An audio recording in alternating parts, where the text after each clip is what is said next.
नमस्कार, हमारे खास कार्यक्रम स्पेशल रिपोर्ट में आप सभी का स्वागत है और मैं हूं आपके साथ गरिमा वाजपेयी। पेश हैं कुछ खास खबरें। आज हम सबसे पहले बात करेंगे पश्चिम बंगाल में मतदाता सूची के विशेष गहन पुनरीक्षण एसआईआर को लेकर ऐतराज और सियासी घमासान की।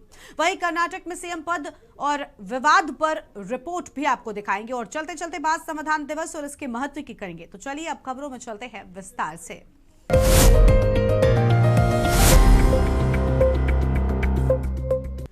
पश्चिम बंगाल में मतदाता सूची के विशेष गहन पुनरीक्षण एसआईआर को लेकर सबसे ज्यादा ऐतराज है, जिसके कई राजनीतिक, सामाजिक और प्रशासनिक कारण हैं। यह प्रक्रिया भारत निर्वाचन आयोग के द्वारा मतदाता सूची को त्रुटिहीन और पारदर्शी बनाने के लिए शुरू की गई है, लेकिन बंगाल में इस प्रक्रिया को लगातार चुनौती दी जा रही है। ये रिपोर्ट देखिए। ममता के एसआईआर विरोध के सियासी मायने। पश्चिम बंगाल में तृणमूल कांग्रेस और अन्य विरोधी दल एसआईआर प्रक्रिया को राष्ट्रीय नागरिक रजिस्टर और नागरिकता संशोधन अधिनियम को लागू करने के एक गुप्त रास्ते के रूप में देख रहे हैं। उनका आरोप है कि इसका उद्देश्य राज्य के कुछ वर्गों, विशेष रूप से बांग्लादेश से आए मतुआ समुदाय और अन्य शरणार्थियों की नागरिकता पर सवाल उठाना और उन्हें मतदाता सूची से बाहर करना है। दरअसल टीएमसी को आशंका है कि इस प्रक्रिया के तहत बड़ी संख्या में मतदाताओं के नाम काटे जा रहे हैं, जिससे आगामी चुनावों में उसके आधार वोटर पर नकारात्मक असर पड़ेगा। मुख्यमंत्री ममता बनर्जी ने प्रक्रिया को अराजक और धमकी भरा बताया है। हाल ही में उन्होंने बीजेपी को सीधे चुनौती दे डाली। जहां तक ये 11 दस्तावेजों की बात, ये सारे 11 दस्तावेज सभी चीफ इलेक्टोरल ऑफिसर से डिस्कस करके ही बनाए गए हैं। और अगर हियरिंग के समय कोई ऐसा दस्तावेज अगर कोई व्यक्ति देता है जिससे कि ये प्रमाणित हो जाता है कि वो भारत का नागरिक है, तो स्वाभाविक तौर से उस दस्तावेज को ईआरओ नजरअंदाज नहीं करेंगे। प्रशासनिक फेरबदल एसआईआर अनाउंस करने से पहले हर राज्य सरकार का अधिकार है और वो प्रशासनिक फेरबदल कर सकती है। अगर एसआईआर के अनाउंसमेंट के बाद भी अगर उन्हें कोई प्रशासनिक फेरबदल करना होता है तो चुनाव आयोग की उन्हें परमिशन लेनी होती है। घुसपैठिया पर तीखी तकरार, वोट बैंक का सवाल।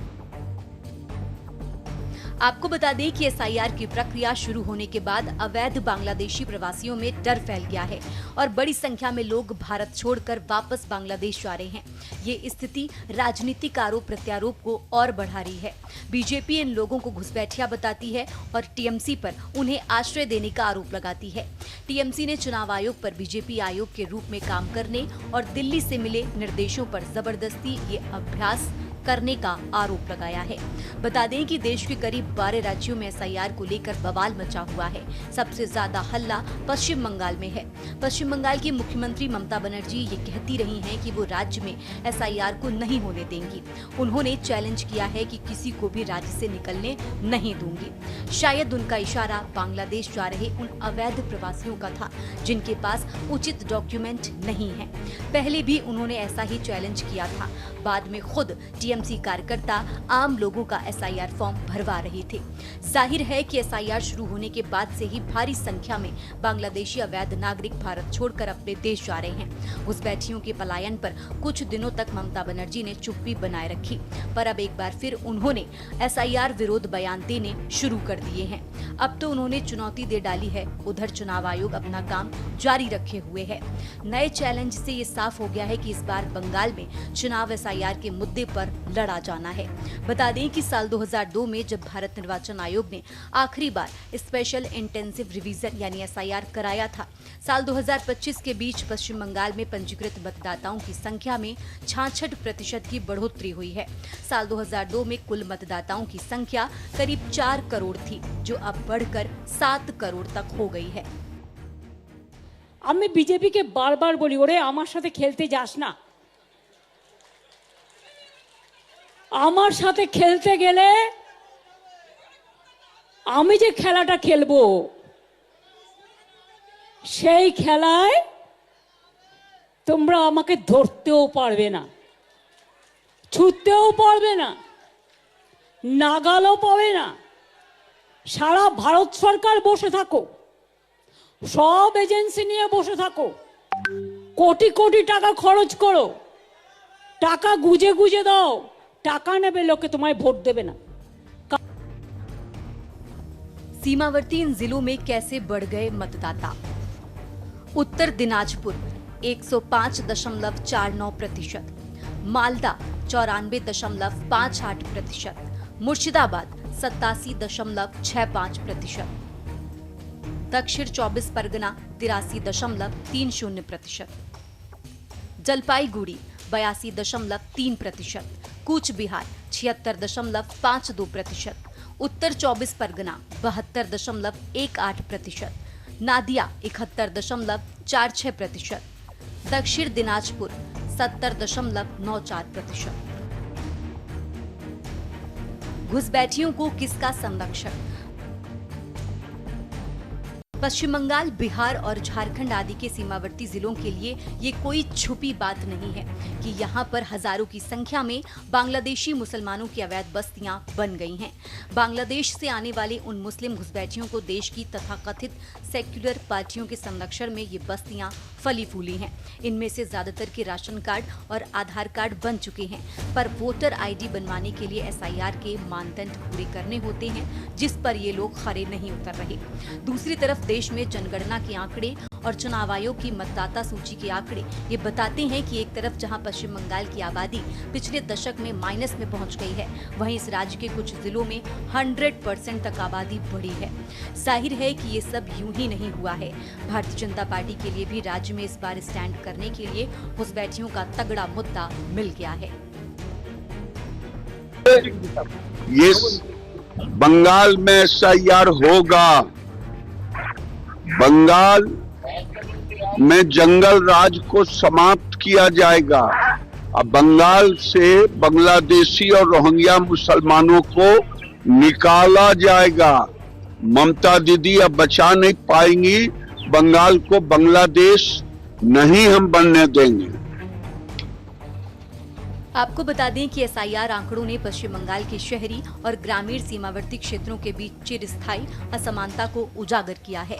कोलकाता राज्य की राजधानी, जहां साल 2002 में 23 लाख मतदाता थे, वहां केवल 4.6% वृद्धि हुई है। अब यहां मतदाताओं की संख्या 24 लाख के करीब है। ये प्राकृतिक शहरीकरण और माइग्रेशन के अनुरूप है, लेकिन सीमावर्ती जिलों की तुलना में ये ठहराव जैसा लगता है। जाहिर है कि यह असंतुलन TMC को दर्जनों सीटों पर मजबूर करता है। जिन सीमावर्ती विधानसभाओं में 70% से ज्यादा मुस्लिम वोटर हैं, SIR इस असंतुलन को सुधारने का प्रयास है ताकि लोकतंत्र का आधार मजबूत हो। जाहिर है कि बीजेपी के लिए ये फायदेमंद है। बीजेपी इस मामले को जितना मुद्दा बनाएगी और TMC इसका जितना विरोध करेगी, दोनों के कोर वोटर उसके साथ उतना ही जुड़ेंगे। यही कारण है कि SIR ने पश्चिम बंगाल की राजनीति को गरमा दिया है।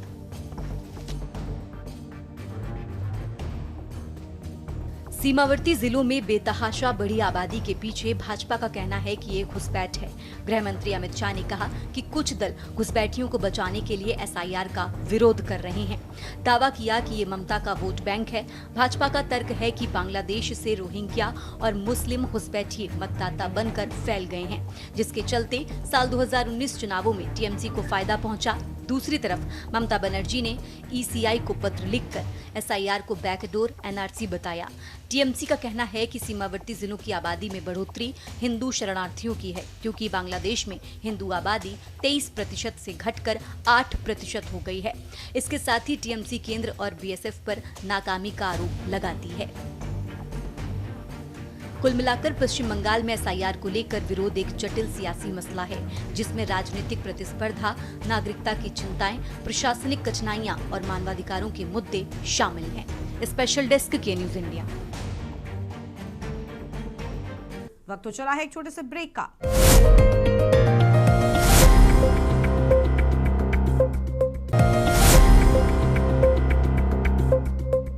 कर्नाटक में मुख्यमंत्री पद को लेकर कांग्रेस के भीतर विवाद गहराया हुआ है। ये विवाद मुख्य रूप से मुख्यमंत्री सिद्धारमैया और उप मुख्यमंत्री DK शिव कुमार के बीच सत्ता साझाकरण के कथित समझौते से जुड़ा है। ये रिपोर्ट देखिए। कर्नाटक में क्या है CM पद विवाद? 2.5 साल का फॉर्मूला मुख्य वजह। मई 2023 में विधानसभा चुनाव में कांग्रेस की जीत के बाद तय हुआ था फॉर्मूला। मुख्यमंत्री पद के लिए सिद्धारमैया और डीके शिव कुमार दोनों ही प्रबल दावेदार थे। कांग्रेस हाईकमान ने दोनों नेताओं के बीच एक रोटेशनल सीएम या 2.5 साल के फॉर्मूले पर सहमति बनाई थी। इसी समझौते के तहत सिद्धारमैया को पहले 2.5 साल के लिए मुख्यमंत्री बनना था। विवाद तब गर्मा गया जब सिद्धारमैया का 2.5 साल का कार्यकाल नवंबर 2025 के आसपास पूरा हो गया। कर्नाटक का मसला मई 2023 में विधानसभा चुनाव में कांग्रेस की जीत के बाद का है। दरअसल मुख्यमंत्री पद के लिए सिद्धारमैया और डीके शिव कुमार दोनों ही प्रबल दावेदार थे। बताते हैं कि कांग्रेस हाईकमान ने दोनों नेताओं के बीच एक रोटेशनल सीएम या 2.5 साल के फॉर्मूले पर सहमति बनाई थी। इस समझौते के तहत सिद्धारमैया को पहले 2.5 साल के लिए मुख्यमंत्री बनना था और उसके बाद डीके शिव कुमार को ये पद सौंपना था। बहरहाल ये विवाद तब गर्मा गया जब सिद्धारमैया का 2.5 साल का कार्यकाल नवंबर 2025 के आसपास पूरा हो गया। वहीं कांग्रेस पार्टी ने कभी भी इस रोटेशनल सीएम समझौते की आधिकारिक पुष्टि नहीं की। बता दें कि सिद्धारमैया का खेमा इस बात पर जोर देता है कि सरकार पूरे 5 साल चलेगी। वो ऐसे किसी समझौते से इनकार करता है, जबकि सिद्धारमैया ने सार्वजनिक रूप से कहा है कि वो अगले साल का बजट भी पेश करेंगे, जो उनके पूरे 5 साल तक पद पर रहने के इरादे को दर्शाता है। फिलहाल मुख्यमंत्री पद पर सिद्धारमैया बरकरार हैं, लेकिन डीके शिव कुमार के समर्थक लगातार उन्हें पद सौंपने का दबाव बना रहे हैं। सबकी निगाहें अब कांग्रेस हाईकमान पर टिकी हैं। वो इस 2.5 साल के कथित समझौते पर क्या स्पष्ट रुख अपनाता है। राज्य में नेतृत्व संघर्ष के बीच अखिल भारतीय कांग्रेस कमेटी के सूत्रों के मुताबिक 1 दिसंबर को शुरू होने वाले संसद सत्र से पहले मुख्यमंत्री बदलने या नहीं बदलने का फैसला हो सकता है। उप मुख्यमंत्री डीके शिव कुमार ने सोनिया गांधी से मिलने का समय मांगा है और वो 29 नवंबर को दिल्ली आ सकते हैं। शिव कुमार पिछले 1 हफ्ते से राहुल गांधी से संपर्क करने की कोशिश कर रहे थे, जिस पर राहुल गांधी ने उन्हें व्हाट्सएप पर जवाब दिया, कृपया प्रतीक्षा करें, मैं आपको कॉल करूंगा। उधर डीके शिव कुमार के समर्थक विधायकों ने दिल्ली जाकर कांग्रेस आलाकमान पर मुख्यमंत्री पद रोटेशन के लिए साल 2023 के सत्ता साझाकरण वादे को लागू करने का आग्रह किया है। इस बैकग्राउंड में ही शिव कुमार और जरकी होली के बीच बैठक हुई, जिसका मुख्य केंद्र दोनों के बीच मतभेदों को सुलझाना था। शिव कुमार खेमे के सूत्रों ने बताया कि दोनों के बीच बातचीत आधी रात के बाद तक चली। फिलहाल सिद्धारमैया और डीके शिव कुमार के बीच सत्ता संघर्ष चरम पर पहुंच गया है। पहले दौर में दोनों ओर से जो दबाव डाला गया, उसके आगे कांग्रेस अध्यक्ष मल्लिकार्जुन खड़गे ने तो हथियार डाल दिए और वे बॉल हाईकमान के पाले में डालकर आगे बढ़ गए। अब सबकी नजर राहुल गांधी पर है कि सूबे के कांग्रेसी इंतजार में हैं कि पार्टी हाईकमान समय रहते अहम भूमिका निभाएगा। दिलचस्प सिर्फ हाईकमान की भूमिका ही नहीं, इस फसाद की जड़ भी है, जिसका कांग्रेस के भीतर एक लंबा अतीत है। किस तरह दो नेता आपस में टकराते हैं और पार्टी 2 धड़ों में बट जाती है और बिखर जाती है। And is with me. The entire cabinet is with me. The government is with me. All MLAs are with me.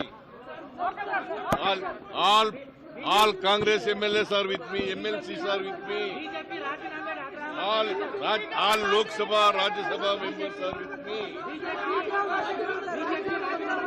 Schedule for next week, sir, to clear all the confusion, because No. the MLS demanding. No confusion. No one should demand anything. No demand is anything. There is no any groups. What you are protecting, there is only group, the Congress group. Our group is 140 MLAs. Siddaramaiah Shiv Kumar में से किसका पलड़ा भारी? सिद्धारमैया अपने पक्ष में समीकरण साध कर बैठे हैं। वो राज्य में लंबे समय से एक लोकप्रिय नेता रहे हैं। कई समुदायों में सिद्धारमैया की पकड़ मजबूत है। उनकी छवि प्रशासनिक अनुभव वाले नेता की है। शिव कुमार कांग्रेस के संगठन, संसाधन और राजनीतिक नेटवर्क के मामले में बेहद ताकतवर नेता माने जाते हैं। वोक्का लीगा समुदाय में उनकी मजबूत पकड़ है। पार्टी को वापस सत्ता में लाने में उनके योगदान को कांग्रेस का कोई भी नेता नजरअंदाज नहीं कर सकता। शिव कुमार सिर्फ कर्नाटक तक ही नहीं, उनमें महाराष्ट्र, हिमाचल के राजनीतिक संकट में खास भूमिका में देखा गया। कर्नाटक की सियासत में दोनों नेताओं में वजन बराबर माना जाता है। यही बराबरी हाईकमान के लिए सबसे बड़ा सिरदर्द बन गई। आपको बता दें कि कर्नाटक दक्षिण भारत में कांग्रेस का सबसे मजबूत राज्य है। केरल में कांग्रेस है, लेकिन वहां स्थिति हर चुनाव में पलटती रहती है। तमिलनाडु में कांग्रेस जूनियर पार्टनर है। तेलंगाना में लंबे अरसे बाद सत्ता पास आई है। ऐसे में कर्नाटक कांग्रेस के लिए सिर्फ एक राज्य नहीं, बल्कि दक्षिण भारत में उसका ग्रोथ इंजन है और ईंधन भी। वहीं अगर हाईकमान ये कह दें कि सिद्धारमैया पूरे 5 साल तक मुख्यमंत्री रहेंगे, तो शिव कुमार का धड़ इसे धोखा मान सकता है और ये नाराजगी पार्टी में खलबली मचा सकती है, जैसा राजस्थान और छत्तीसगढ़ में हुआ। वहीं अगर हाईकमान का ये संकेत है कि सत्ता परिवर्तन होगा, तो सिद्धारमैया समर्थक खेमे में बेचैनी बढ़ सकती है। यानी एक नेता को खुश करने के चक्कर में दूसरे को नाराज करने का जोखिम बड़ा है और हाईकमान फिलहाल ऐसा कोई जोखिम उठाने के मूड में नहीं दिखता। स्पेशल डेस्क के न्यूज इंडिया।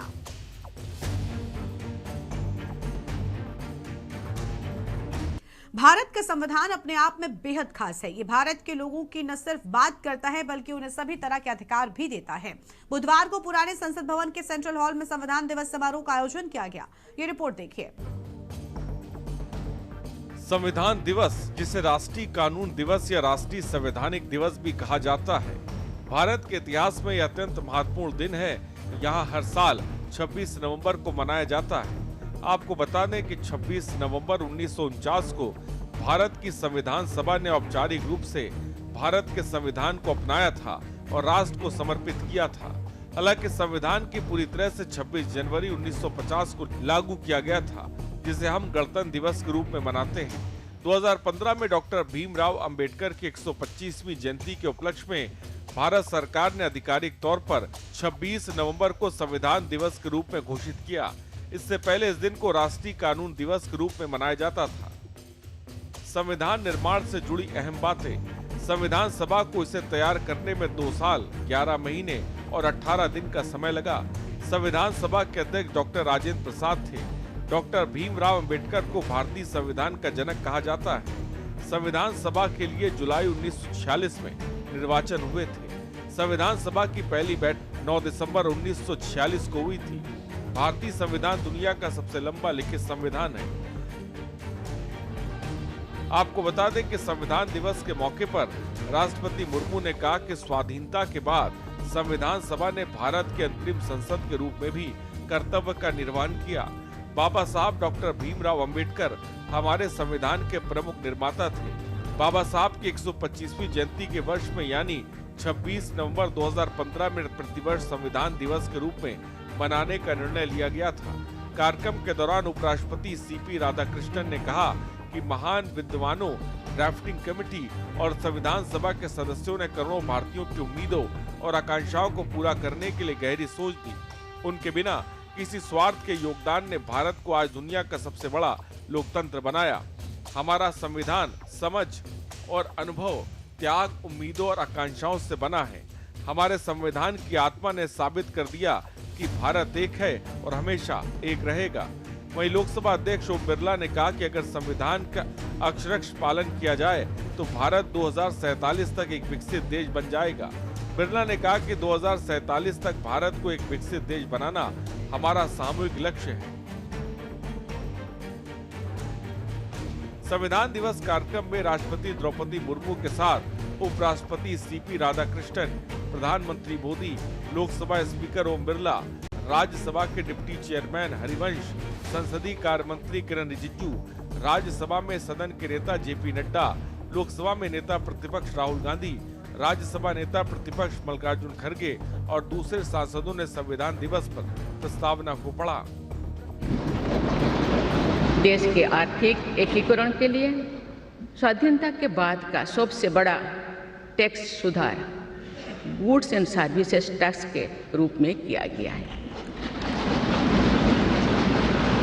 आर्टिकल 370 के प्रावधानों को निरस्त करके देश के समग्र राजनैतिक एकीकरण के मार्ग में बाधक बने हुए अवरोध को दूर किया गया। नारी शक्ति बंधन अधिनियम द्वारा वुमेन लीड डेवलपमेंट के एक नए युग आरंभ होगा। नारी शक्ति अर्थात मातृशक्ति के बंधन का हमारे संस्कृति में अत्यंत महत्वपूर्ण स्थान रहा है। इस वर्ष 7 नवंबर से हमारा राष्ट्रगीत वंदे मातरम की रचना के 150 वर्षों पूरी होने के उपलक्ष्य में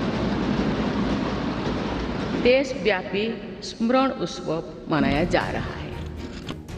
आपको बता दें कि भारतीय संविधान सभा के लिए जुलाई 1946 में निर्वाचन हुए थे। संविधान सभा की पहली बैठक 9 दिसंबर 1946 को हुई थी और 14-15 अगस्त की रात भारत पाकिस्तान के बीच हुए बंटवारे के बाद ये संविधान सभा 2 भागों में बंट गई। भारतीय संविधान सभा लिखने वाले सदस्यों की संख्या 299 थी। डॉक्टर राजेंद्र प्रसाद इनके अध्यक्ष थे और संविधान सभा ने 26 नवंबर 1949 को अपना काम पूरा किया और 26 जनवरी 1950 को भारत का संविधान लागू कर दिया। इस तैयार करने में 2 साल 11 महीने और 8 दिन लगे थे। ये नागरिकों को संविधान के मूल मूल्यों जैसे न्याय, स्वतंत्रता, समानता और बंधुत्व भाईचारे के प्रति जागरूक करता है। ये दिन संविधान निर्माण में केंद्रीय भूमिका निभाने वाले डॉक्टर भीमराव अंबेडकर के योगदान और विचारों को सम्मान देने के लिए मनाया जाता है। आपको बता दें, हमारा संविधान कोई सामान्य कानूनी दस्तावेज नहीं है। ये हमारे लोकतंत्र की नींव और मार्गदर्शक ग्रंथ है जो देश को एक मजबूत और स्थिर व्यवस्था देता है। इसका उद्देश्य नागरिकों के बीच संविधान के प्रति आदर और जागरूकता बढ़ाना है ताकि वे इसके सिद्धांतों की रक्षा कर सके। Special desk news India. Special report में इतना ही। देखते रहिए के न्यूज़ इंडिया। नमस्कार।